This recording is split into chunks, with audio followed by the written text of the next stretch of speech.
If you need to switch to an older version of Premiere Pro, this video will walk you through the exact steps in a simple and safe way. This is really useful if a new update is causing bugs, if a plugin only works with an earlier version, or if you just prefer the layout and stability of an older release. So in this tutorial, I'll show you how to find the version you want, install it, and keep your current version if needed. And if this video helps you out, make sure to hit like and subscribe for more quick software tutorials. Let's get into it. First, open the Creative Cloud desktop app on your computer. This is the main place where Adobe manages your installed apps and available versions. Once it opens, go to your installed apps list and look for Premiere Pro.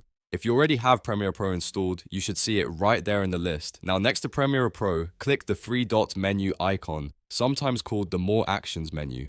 This is where Adobe hides the extra options for managing the app. From the menu, choose Other Versions. This is the key step because it lets you view older releases of Premiere Pro instead of only the latest one. After you click that, you'll see a list of available versions. Take a moment to choose the version you need. If you're trying to match a project requirement, fix compatibility issues, or return to a version you know works better, make sure you select the exact one you want. Once you've found it, click Install. Creative Cloud will begin downloading and installing that older version of Premiere Pro onto your system. Depending on your internet speed, this may take a little bit, so give it a moment to finish. During the installation, Adobe may ask whether you want to remove the current version or keep it. If you want to maintain both versions on your computer, select Keep.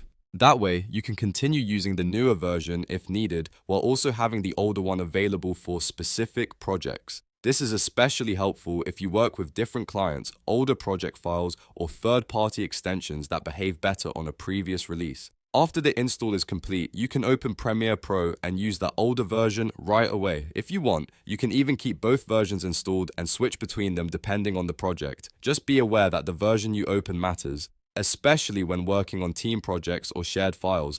So always double check before you start editing. And that's it. You now know how to switch to an older version of Premiere Pro using Creative Cloud. It only takes a few clicks and it can save you a lot of frustration if the latest update isn't working the way you need. If this tutorial helped, please give it a like, subscribe for more Adobe and editing tips, and I'll see you in the next one.